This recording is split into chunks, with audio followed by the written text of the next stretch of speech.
Hey friends, and welcome back to A Simple Truth. Now we are continuing with our look at, what have all we've been looking at? We've been looking at Isaiah. We've been looking at Judah and Israel.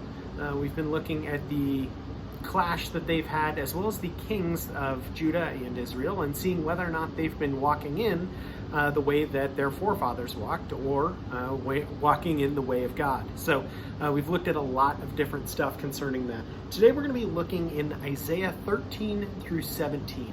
So what we have in here is proclamations and judgments. So what I mean by that is we have proclamations, or words against a particular town or city, and then we have judgment of that city if they don't turn from their ways. So we'll see a couple different things in here with that. Proclamation against Babylon.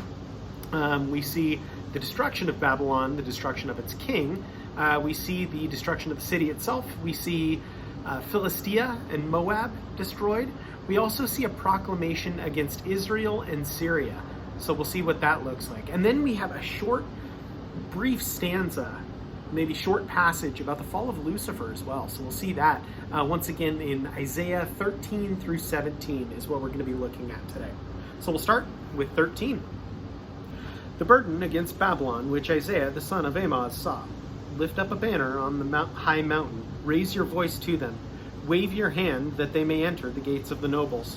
I've commanded my sanctified ones. I have also called my mighty ones for my anger, those who rejoice in my exaltation. The noise of the multitude in the mountains, that like that of many people, a tumultuous noise of the kingdoms of nations gathered together. The Lord of hosts musters the army for battle. They come from a far country, from the end of heaven. The Lord and his weapons of indignation to destroy the whole land. Wail, for the day of the Lord is at hand. It will come as destruction from the Almighty. Therefore, all hands will be limp. Every man's heart will melt, and they will be afraid. Pangs and sorrows will take hold of them. They will be in pain as a woman in childbirth. They will be amazed at one another. Their faces will be like flames. Behold, the day of the Lord comes, cruel with both wrath and fierce anger, to lay the land desolate, and he will destroy its sinners from it. For the stars of heaven and their constellations will not give light. The sun will be darkened in its going forth, and the moon will not cause its light to shine. I will punish the world for its evil and the wicked for their iniquity. I will halt the arrogance of the proud, and will lay low the haughtiness of the terrible. I will make the mortal more rare than fine gold, and a man more than the golden wedge of Ophir. Therefore I will shake the heavens, and the earth will move out of her place. In the wrath of the Lord hosts, and in the day of his fierce anger, it shall be as the hunted gazelle, and as a sheep that no man takes up. Every man will turn to his own people, and everyone will flee to his own land. Everyone who is found will be thrust through, and everyone who is captured will fall by the sword. Their children will also be dashed to pieces before their eyes. Their houses will be plundered and their wives ravished. Behold, I will stir up the Medes against them, who will not regard silver. As for gold, they will not delight in it. Also, their bows will dash the young men to pieces, and they will have no pity on the fruit of the womb. Their eye will not spare children. In Babylon, the glory of kingdoms, the beauty of the Chaldeans' pride, will be as when God overthrew Sodom and Gomorrah. It will never be inhabited, nor will it be settled from generation to generation. Nor will the Arabian pitch tents there, nor will the shepherds make their sheepfolds there. But wild beasts of the desert will lie there, and their houses will be full of owls. Ostriches will dwell there, and wild goats will caper there. The hyenas will howl in their citadels, and jackals in their pleasant places. Her time is near to come, and her days will not be prolonged. Chapter 14. For the Lord will have mercy on Jacob, and will still choose Israel, and settle them in their own land. The strangers will be joined with them, and they will cling to the house of Jacob. Then people will take them and bring them to their place, and the house of Israel will possess them for servants and maid in the land of the Lord. They will take them captive, whose captives they were, and rule over their oppressors. It shall come to pass in the day that the Lord gives you rest from your sorrow, and from your fear and hard bondage in which you were made to serve, that you will take up this proverb against the king of Babylon, and say, How the oppressor has ceased, the golden city ceased. The Lord has broken the staff of the wicked, the scepter of the rulers. He struck the people in wrath with a continual stroke. He who ruled the nations in anger. is prosecuted, and no one hinders. The whole earth is at rest and quiet. They break forth into singing. Indeed, the cypress trees rejoice over you, and the cedars of Lebanon, saying, Since you were cut down, no woodsman has come up against us. Hell from beneath is excited about you, to meet you at your coming. It stirs up the dead for you, all the chief ones of the earth. It is raised up from their thrones, all the kings of the nations. They shall speak and say to you, Have you also become as weak as we? Have you become like us? Your pomp is brought down to Sheol, and your sound of your stringed instruments. The maggot is spread under you, and worms cover you. Oh, how you have fallen! How you have fallen from heaven, O Lucifer, son of the morning! How you are cut down to the ground, you who weakened the nations! For you have said in your heart, I will ascend into heaven. I will exalt my throne above the stars of God. I will also sit in the mount of the congregation on the farthest sides of the north. I will ascend above the heights of the clouds. I will be like the Most High. Yet you shall be brought down to Sheol, to the lowest depths of the pit. Those who see you will gaze at you and consider you, saying, Is this the man who made the earth tremble, who shook the kingdoms, who made the world as a wilderness and destroyed its cities, who did not open the house of his prisoners? All the kings of the nations, all of them, sleep in glory, everyone in his own house. But you are cast out of your grave like an abominable branch, like the garment of those who are slain, thrust through with a sword, who go down into the stones of the pit like a corpse trodden underfoot. You will not be joined with them in burial, because you have destroyed your land and slain your people. The brood of evildoers shall never be named. Prepare slaughter for his children, because of the iniquity of their fathers, lest they rise up and possess the land and fill the face of the world with cities. For I will rise up against them, says the Lord of hosts, and cut off from Babylon the name and remnant, and offspring and posterity, says the Lord. I will also make a possession for the porcupine in marshes of muddy water. I will sweep it with the broom of destruction, says the Lord of hosts. The Lord of hosts has sworn, saying, Surely as I have thought, so it shall come to pass, and as I have purposed, so shall it stand, that I will break the Assyrian in my land, and my mountains tread him underfoot. Then his yoke shall be removed from them, and his burden removed from their shoulders. This is the purpose that is purposed against the whole earth, and this is the hand that is stretched out over all the nations. For the Lord of hosts has purposed, and who will annul it? His hand is stretched out, and who will turn it back? This is the burden which came in the year that King Ahaz died. Do not rejoice, all of you Philistia, because the rod that has struck you is broken. For out of the serpent's roots will come forth a viper, and its offspring will be a fiery, flying serpent. The firstborn of the poor will feed, and the needy will lie down in safety. I will kill your roots with famine, and it will slay your remnant. Wail, O gate. Cry, O city. All of you Philistia are dissolved. For smoke will come from the north, and no one will be alone in his appointed times. What will they answer, the messengers of the nation, that the Lord has founded Zion, and the poor of his people shall take refuge in it? Chapter 15.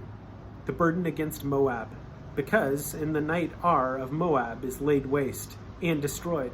Because in the night Kir of Moab is laid waste and destroyed. He has gone up to the temple in Dibon, to the high places to weep. Moab will wail over Nebo and over Medeba. On all their heads will be baldness, and every beard cut off. In their streets they will clothe themselves in sackcloth. On the tops of their houses and in their streets everyone will wail, weeping bitterly.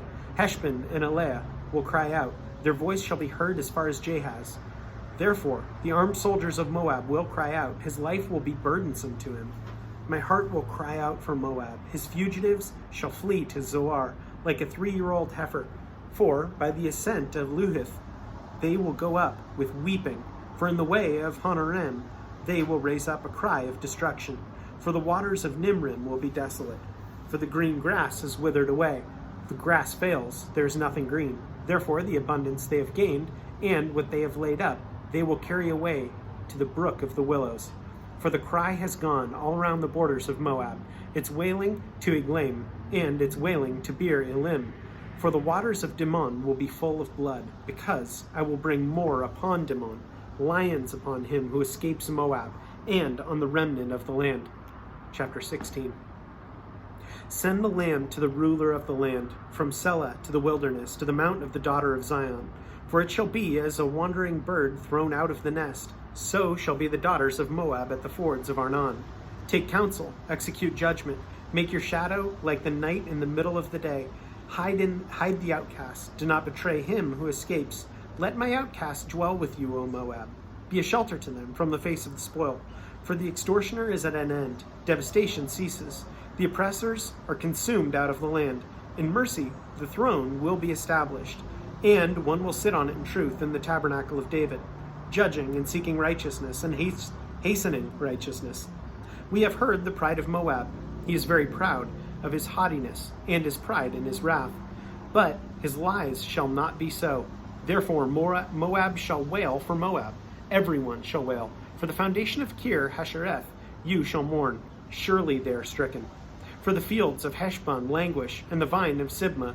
The lords of the nations have broken down its choice plants, which have reached to Jezer, and wandered through the wilderness. Her branches are stretched out, they are gone over the sea. Therefore I will bewail the vine of Sibmah. With the weeping of Jazer, I will drench you with my tears. O Heshbon and Elah, for battle cries have fallen over your summer fruits and your harvest. Gladness is taken away, and joy from the plentiful field. In the vineyards there will be no singing, nor will there be shouting. No, treaders will tread out wine in the presses. I have made their shouting cease. Therefore my heart shall resound like a harp for Moab, and my inner being for Kir Heres. And it shall come to pass, when it is seen that Moab is weary on the high place, that he will come to his sanctuary to pray, but he will not prevail. This is the word which the Lord has spoken concerning Moab since that time. But now the Lord has spoken, saying, within 3 years, as the years of the hired man, the glory of Moab will be despised with all that great multitude, and the remnant will be very small and feeble. Chapter 17. The burden against Damascus. Behold, Damascus will cease from being a city, and it will be a ruinous heap. The cities of Aroer are forsaken. They will be for flocks, which lie down, and no one will make them afraid. The fortress will also cease from Ephraim, the kingdom from Damascus, and the remnant of Syria. There will be as the glory of the children of Israel, says the Lord of hosts. In that day it shall come to pass that the glory of Jacob will wane, and the fatness of his flesh grow lean. It shall be as when the harvester gathers the grain and reaps the heads with his arm. It shall be as he who gathers heads of grain in the valley of Rephaim. Yet gleaning grapes will be left on it, like the shaking of an olive tree, 2 or 3 olives at the top of the uppermost bough, 4 or 5 in its most fruitful branches, says the Lord God of Israel. In that day a man will look to his Maker, and his eyes will have respect for the Holy One of Israel. He will not look to the altars, the work of his hands. He will not respect what his fingers have made, nor the wooden images, nor the incense altars. In that day his strong cities will be as a forsaken bough, as an uppermost branch, which they left because of the children of Israel. And there will be desolation. Because you have forgotten the God of your salvation, and have not been mindful of the rock of your threshold, therefore you will plant pleasant plants, and set out foreign seedlings. In the day you will make your plant to grow, and in the morning you will make your seed to flourish. But the harvest will be a heap of ruins. In that day of grief and desperate sorrow. Woe to the multitude of many people who make a noise like the roar of the seas, and to the rushing of nations that make a rushing like the rushing of mighty waters. The nations will rush like the rushing of many waters, but God will rebuke them, and they will flee far away, and be chased like the chaff off of the mountains before the wind, like a rolling thing before the whirlwind. Then behold, at eventide, trouble, and before the morning he is no more. This is the portion of those who plunder us, and the lot of those who rob us. So as you can imagine, with all the forewarning that we get here, all these proclamations, and then following destruction, I keep thinking about just the faithfulness and the unerring of God, that this stuff it's going to happen to these cities unless they turn from their ways. I mean, we even see with Nineveh that why would God make this proclamation against Nineveh if not to give a warning? And in fact, they heed it and turn, right? We saw that. But when we look at this and we see these proclamations against these cities that don't turn, that destruction is assured. And so I think that's why it's just always so important that we're praying for our country. We're praying for our leaders, regardless of who they are. We're praying for our people. but we recognize that our kingdom is not here, that our kingdom is above. But yeah, God's action follows his warning, and we find his warning in the word. So if we're not going by it, and if we don't know his word, it's a problem, right? Anyway, that's what I took from today. And yeah, thanks for joining me. And as always, enjoy the rest of your day. See you, friends.